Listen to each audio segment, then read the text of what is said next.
This session is presented to you by Dainik Bahaskar.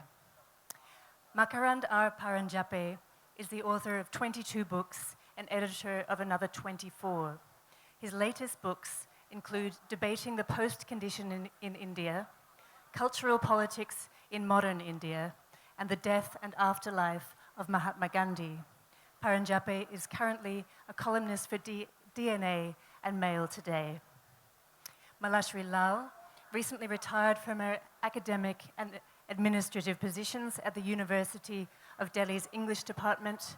Her specialisation is in literature, women and gender, and her books include, as co-author, In Search of Sita and Finding Radha. Please join me in inviting to the stage Makarand R. Paranjape and Malashri Lal, presented by Dainik Bahaskar.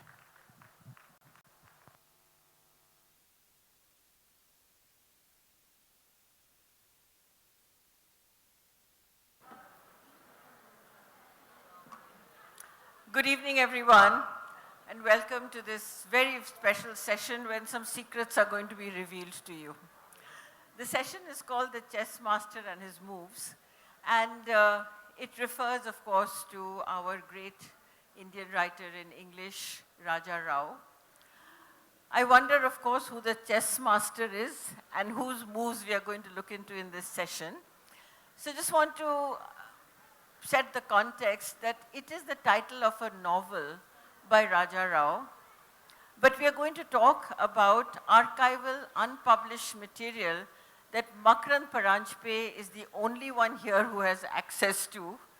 And sometimes I wonder that the Chessmaster could well be Raja Rao, and for this session, I think it might even be you, Makarand, because you are going to direct which way the unpublished material will actually find its way to publication and to the public.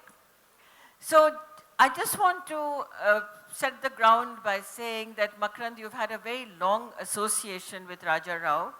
You published this particular book, The Best of Raja Rao, in 1988. It was immensely popular and used by university students around the country and the world. And you mentioned in the preface to that that your association with Rao goes back many years, particularly around 1981 when you first met him. You were studying in the US at that time. And that he, in a way, nurtured and mentored you. And that it was then, so many decades ago, when Raja Rao spoke about a lot of material which remained to be sorted out. And although he worked extremely hard and he died at the age of 98 and he was still writing, it seems that there are huge amounts of unpublished manuscript and archival material that you are now going to look at. So would you like to take us through this secret passage?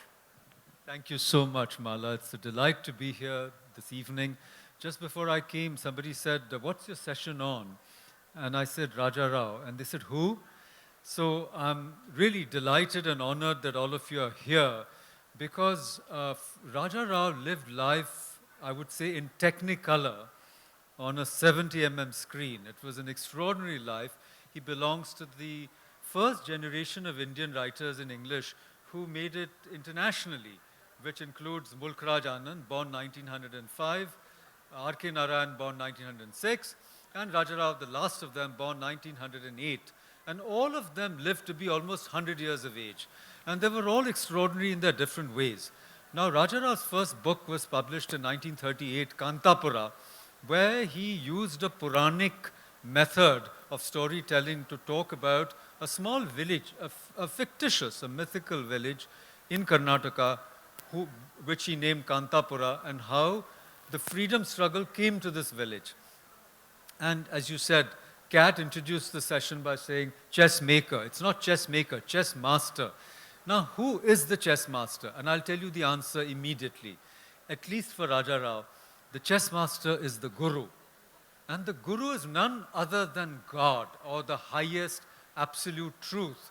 And the guru takes a form only to help you see the reality of the absolute, which otherwise would have been an abstraction. Now that might sound like an abstraction to you. So let's bring it back to the 44 boxes of manuscripts and papers of Raja Rao. And I must say one thing, Mala, they are available to anybody, okay? Yes, they are in the archives of the University of Texas at Austin at the Harry Ransom Humanities Research Center. You can actually apply for a fellowship and go and work on them if you are given the fellowship. I was fortunate to start seeing this material long back before the material was donated to the archives. And the reason is that I must bring in one more important character, talking about chess masters. I think the grandmaster now is Susan, Raja Rao's third wife, and the one who survived him and also nurtured him, nursed him, looked after him.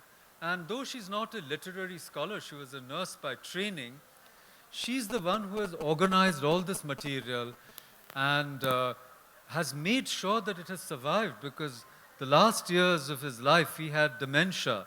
And I will tell you an anecdote if you don't mind, because as I said, I knew him since 1981, and I'll also tell you what happened when I met him then, because as you said, he not only nurtured me, but he said something kind of profound. But one of my last meetings with him was a few years before he passed away, and he told me, he said, "Sir, I am told you're a literary agent and you plan to publish my books. And here is Susan, she will help you." And in a strange way, that's exactly what has happened. I'm no literary agent, but I'm, as it were, his editor in a manner of speaking, and we want to bring these works out. And we are about to sign with Penguin. I don't know if Mansi Subramaniam is here, but we want to bring out 6 of his non-fictional works. He's known as a novelist, but his non-fictional work is so astounding. We'll talk a little bit about that in a second. And the first book that we plan to bring out is called The Saints and the Sage, Essays on Hindu Philosophy. We'll talk about that in a moment. I've got an excerpt I can read you. But the thing I want to tell you is when I met him, I was an MA student, and we had this class with Raja Rao, and he was dozing off all the time in class. So I'm usually the really impish, if not obnoxious student. So I said to him, I said, "Did you just come back from India? Because then you get jet lagged, and you've got day and night issues." So he said, yes, I just came back. So I said, "When?" He said, "Oh, a couple of months ago." And then I realized he was still on India time, And then he said, "You know what? I always carry India inside me, and I always live in that India that I carry inside me." And then he said something very important. He said, "India is not a desha, it is a darshana. It is an idea, it is a metaphysic, it is a way of looking at the world." It was very profound. And then later that evening, at the home of Professor Braj B. Kachru, who was the greatest, I would say, social linguist of Indian English. He wrote a book called The Indianization of English. You must read it. Oxford published it. And he was hosting Raja Rao. And Raja Rao sat on this beautiful big chair, a mahogany chair. He was a small man, but he was very regal. He had long hair and he had a beautiful nose. And he believed he came from the lineage of Vidyaranya. I don't know if you know who Vidyaranya is, but he was one of the greatest teachers of Vedanta and was supposed to be the advisor of the Vijayanagar Empire. Anyhow, be that as it may, after socializing a little bit, he sat in this chair, and I thought this was the time to grab a moment with him. So I sat, and there was a footstool. I sat by him, and then he asked me, "Who are you?" The usual questions, "What are you doing?" And then he said, "What do you want?" And I said, "What do you mean, what do I want? I'm trying to get an MA. He said, "Oh, I know that, but what do you really want, And if I were to ask any of you that question, for me, it was a baffling question. And then he made it a little more difficult. And he said, "Tell me, what do we all really want?" So I ask you to reflect on this question, because I still think about this question, and I keep looking for the answer to this question. And since, Mala, you mentioned this beautiful thing about the Chessmaster, I'll just say one more little thing and then we'll carry on our conversation. Raja Rao was awarded with the highest honor of the Sahitya Akademi, which is called the Fellowship of the Sahitya Akademi. And at that time, one of the great writers of India, U.R. Ananthamurthy, who was also a professor of English, we all knew him, was the president of the Sahitya Akademi. And Raja Rao said he had already won the Neustadt Prize. He was already in his 80s. He said, I don't think I can travel to India for the award. So Ananthamurthy said, no, no, we'll come and give it to you. And the University of Texas organized a little seminar around Raja Rao. It was called The Word and the World. You know, it was a beautiful seminar. We all went there. And before Ananthamurthy came to confer the award, he asked me, he said, Makarand, tell me something about Ananthamurthy. So I said, you know, he's also from Karnataka. He writes books in Kannada. Often they are translated into English. And he said, tell me his greatest book. He said, I said his greatest book, or at least the best known book, is called Samskara. And it was translated by A.K. Ramanujan, who's so well known, and Raja Rao knew him well. And I told him, what's it about? So I said, it's this guy, Pranesh Acharya, and he leaves the Agrahara, and he undergoes some experiences. And then he says, what happens in the end? So I said, here's a man who's caught between tradition and modernity and left at the crossroads, like in an existential novel, which ends on an uncertain note. And Raja Rao paused, and he said to me, you know why that is? He hasn't found his guru. So all his life and in all his novels, including the Chessmaster trilogy, the great moment is finding your guru. And when you find your guru, which is not a person but a metaphysical principle, you discover yourself and you also find out the meaning of life and why this earth is the way it is and why you have been put on earth. Makarand, it's, well, that's the deep interest in the conversation regarding a guru and the search for the right person. The Chessmaster and his moves is one of his great novels, yes, but isn't it an incomplete journey for Raja Rao? Has he found his guru, in a sense? Because I understand that in the archives, we have the manuscript of the second novel and the third novel, which actually makes up the trilogy. So far, we have only one novel, and nobody here except you knows what the other two novels are about, though we do have titles as Daughter of the Mountain, and this other one is called Myrobalan in the Palm of the Hand, a strange name. So is Raja Rao's search itself incomplete? What is he driving towards? Because I also understand that if it ever gets published, it's going to be the longest trilogy ever written. Is that correct? Almost. In fact, you're absolutely right that 2 volumes of the trilogy are as yet unpublished. And as to the Chessmaster, you know, and his moves, it got the Neustadt Prize. There's an amazing story how it got it, because it was the most unlikely book. It was not even properly published. And R. Parthasarathi, another great, writer and poet, who was editor of Oxford University Press at that time, and also went on. He's now a professor at Skidmore College, and he's translated the Shilapadikaram. So these are all extraordinary people. So he was Raja Rao's flatmate, because he did his PhD at the University of Texas at Austin, and he had no place to stay, and he was also a vegetarian, like Raja Rao. And Raja Rao was going through a transition. His second wife had left him, Catherine Jones. And so he said, come and shack up with me. And so this novel wasn't even fully published, and Parthasarathi saw the proofs. And he was a meticulous editor, and he kept correcting the proofs. And the publisher, Vision Books, Kapil Malhotra, he redid those proofs and with the corrections published a few volumes of the book, which was sent to the prize committee.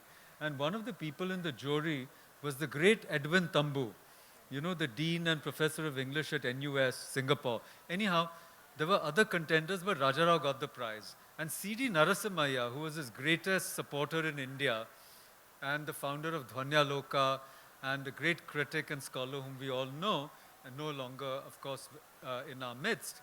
And I asked him, sir, in fact, he told me, oh, Makarand, you're the only one who has read the Chessmaster and likes it, because I wrote one of the first long essays on it.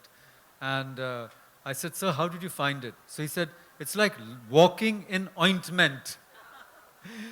So it's a difficult book, and the two other volumes will make it even more difficult. But I want to say two things about this. The Myrobalan in the palm of the hand, Myrobalan is only gooseberry, okay? And it is Hastam Lakam. Hastam Lakam means, when you read the Vivek Chudamani by Shankaracharya, he says the knowledge of the absolute, Tattva Jnana, the knowledge of who you are, self-knowledge, should be as clear to you as the gooseberry in the palm of your hand. Then you're enlightened. So, and I would say that, to answer your earlier question, Raja Rao definitely found his guru. His guru was Atmananda, also called Gurunathan, in Kerala. And Raja Rao used to go to Raman Maharishi with his first wife, okay, who was called Catherine Mouly. She was a French teacher. She was older than him. And Raja Rao went as a very young student to do a PhD in France on a fascinating topic. If you ask me, I'll tell you what it is. Absolutely fascinating. And he gave up. Do tell us. Okay, I'll tell you that in a minute. But he gave up the PhD to become a writer. And his wife supported him. And they were both looking for the guru. And he told me this. He said, I was in front of Raman Maharishi. We were going there every other year. And I prostrated in front of the Maharishi. Maharishi passed away in 1950, as did Sri Aurobindo. And he said, when I woke up, the slate floor was wet with my tears. And I told him, he said that an Englishman, a kind Englishman told him that your guru waits for you in Tiruvananthapuram, which is in Kerala. And Maharishi said, he never spoke. So he said, go there. So it's a miraculous story because Maharishi didn't take disciples. He just said, go inwards and find out who you are. And this person, Atmananda Guru, was a police officer. And one evening, he met a man, a yogi, a sannyasi in Gerua. And he said, come with me, I want to tell you something. And he took him to a deserted house which was considered haunted. And in 3 days and 3 nights, he told Atmananda Guru who he was, apparently, and the knowledge about himself. And he quit the police and started teaching Advaita. So that's the story. And he became Raja Rao's guru. And that is how he found Susan, his third wife, because Susan had also gone to Atmananda Guru. So it's a fascinating story. And what is even more fascinating is the story of this very important woman that appears in all of Raja Rao's stories. She is called Savitri in Serpent and the Rope. Serpent and the Rope is, of course, Rajju Sarpa Nyaya, right? That is, you have to know reality from the snake, the rope from the snake, because we think the world is what it is, but it is not what it is. Anyhow, so, and she comes as Raja Lakshmi in Chessmaster. She keeps reappearing, and it's a bit of a love triangle. So she's married to somebody, but actually she's in love with this man who's actually looking for the infinite. Anyhow, so I met the original of who this lady is, and her husband was a very distinguished civil servant. He became our foreign secretary. And so I have seen the real story unfold, Her name was Sushila Dayal. Now I can say it because everybody's dead now, And her husband was Rajeshwar Dayal. You can look him up. He's a very famous civil servant who wrote a lot of books and was close to Nehru. Anyhow, I've also written about this in my own memoir of Raja Rao. But the important thing is, Raja Rao wanted to do a PhD on the Albigensian heresy. And he felt that that was the missing link of India's influence on Europe, which was sort of sanded over by the rise of Christianity, because he believed that Buddhism reached Europe through Greece, and he was researching to find the secret trail. And I can only tell you that when the Chessmaster and his moves is published, all the 3 volumes, it needs a little bit of editing. It's going to be an extraordinary narrative of the 20th century, the bloodiest century in human history, where 50 million people died in the wars, And Raja Rao believes that India has the secret to save humanity. And that's what this trilogy is about. I'm going to ask you just one last question because we want some things from the floor. Um, as is obvious to everyone in the audience, you're not only a great scholar, but you're also very emotional about your response to Raja Rao, which is wonderful. There's emotion, passion with your scholarship. And you've actually said in one of your essays that Rao's writings have the capacity to lift our consciousness from the lowest depths of the horrors of human experience to the heights of wholeness, integrity, and liberation. Beautiful tribute to Raja Rao and beautiful faith that you have in his writing. Will it be borne out when this enormous quantity of unpublished material comes out? See, this is a profound question, and the way Raja Rao lived his life is the best answer to it. Because he said, I only write for myself. Words come from silence and return to silence. And all his life, he lived as if writing were his sadhana. He did nothing else. He was quite poor, and I really, really admire his wife. I mean, most people would have said, I married you, but you never left a home for me. You never left any property. Who's going to look after me after you? And he always felt that the universe will provide for you if you do not deviate from your dream. You should just do what you're totally devoted to, what is your real passion. So I believe that it's not for me to worry about it. These words should last for 1,000 years because they have the power of truth in them. And I can read you an excerpt if you like, you know. Yeah, you can take the questions, and then, till then I'll find an excerpt, maybe from his unpublished writing, and we want to put it in this new book called The Saints and the Sage, because he wants to say there are many saints, but there's only one sage. And he's trying to tell you that there are two kinds of human quests. One is the horizontal, that is through time you want to fulfill yourself. And the Abrahamic, the Marxist, and the Chinese, and everybody else is doing that. And modern science is also doing that. And the other is vertical. It's not through time, it's the negation of time. And it stands for the dissolution, you know, of the ego and the sheer vertical rise to the infinite. And not the horizontal accumulative journey through time. So he said one is the quest for the infinite and the other is the zero. So in this excerpt, it's a very small thing. It's called, we can take a question, it's called What is Vedanta? And I would like to begin this book with this excerpt. And I think Susan has given us her blessings to start the book with this excerpt. I mean, I'll read you the excerpt, but from this little essay called What is Vedanta? But you can take a question, I'll find it till then. Meanwhile, if you have any questions, just think them up, and the volunteers are there. Is there anybody who wants to ask Makarand something about Raja Rao? I can see a hand waving there. Yes, please. Let's keep it very brief. This session is indeed very short. Yeah, go ahead. Hello. Till you get a question, I'll read it out. So what is Vedanta? And he writes, happiness is that which we all seek. Through all ways and through all things, we, all of us, seek only happiness. Like the grass, say the sages, that draweth the kine to the pastures, so does happiness draw us unto itself. Philosophy is born of this search. All philosophies. Sometimes philosophers grow intellectual and say they seek the truth. Seeking the truth is also seeking happiness. For as the Vedanta says, truth and happiness are one and the same, two aspects of the one that is defined as that which is not two. The one that is defined as that which is the not two, Advaita. The one could mean the beginning of the many. The not two is by nature indefinable. Now listen to the second paragraph and you'll get a flavor for how his mind works. Now, he says, happiness is associated with objects.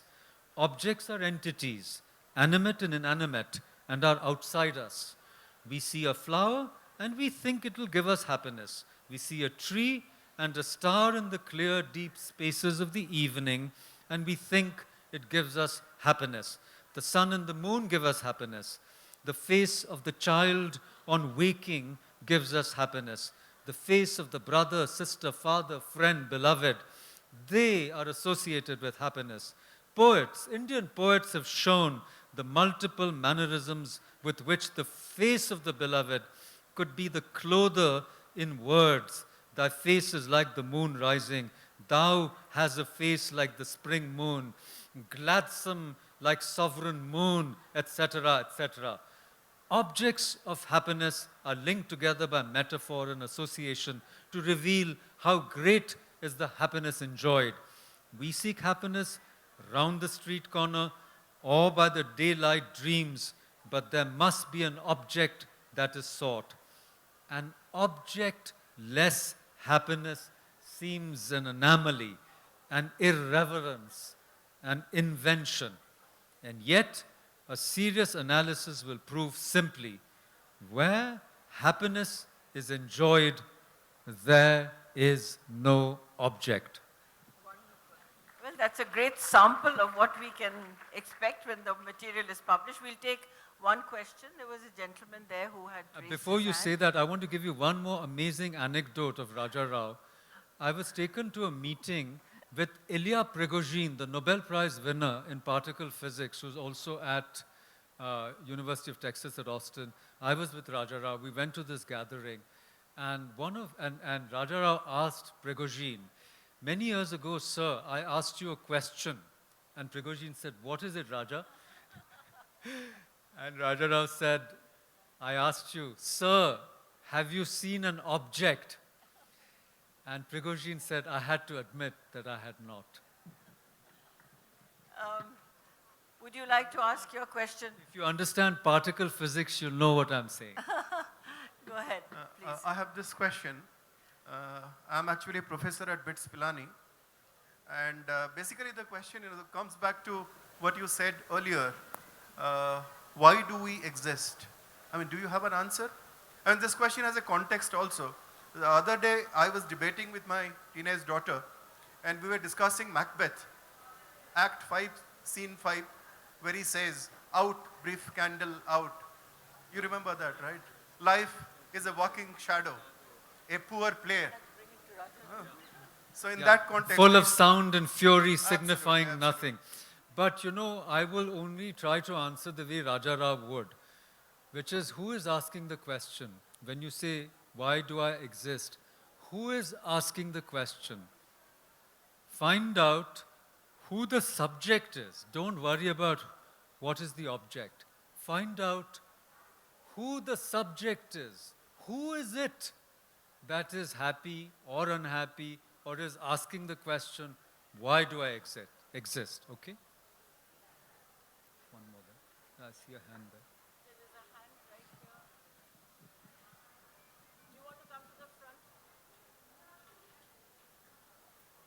But there is only one existence, sir. And when you realize that, then you'll be happy. There is one existence with multiple manifestations. Sir, in many sessions, many people from different areas have talked of the same thing. For example, like Devdutt Tripathi. Now, he also said the same thing from a different angle. Now, Devdutt Patanayak or sorry, Devdutt Tripathi? Okay, Devdutt- get your answer. Yeah. Okay. And we had this knowledge in India for a long time. How did we lose it and how can we regain it? So here's the answer, that there is a golden age that always exists inside you and you can never lose it. Your culture may be destroyed, your civilization may be destroyed, but this knowledge of yourself can never be destroyed. So we should stop being an anxious civilization, always outraging on social media and elsewhere. Okay, of course the task of rebuilding India is immense, but I think we can do it because we have never forgotten who we really are. And I believe that, yes, and I want to say it here, I believe that we are on the brink of a second renaissance, and it's going to be so grand and so magnificent that it's going to inundate all of the world with this Shashwat Sanatan knowledge, which I think, as Raja Rao also said, the whole world needs. It's not just for us. Okay, we are not selfish people trying to march to our own drumbeat and chauvinistically proclaim, oh, we know everything. बात कुछ completely और है. धन्यवाद. Is it true that some of the unpublished material is not in English? That there's material in Kannada, in French, in Sanskrit.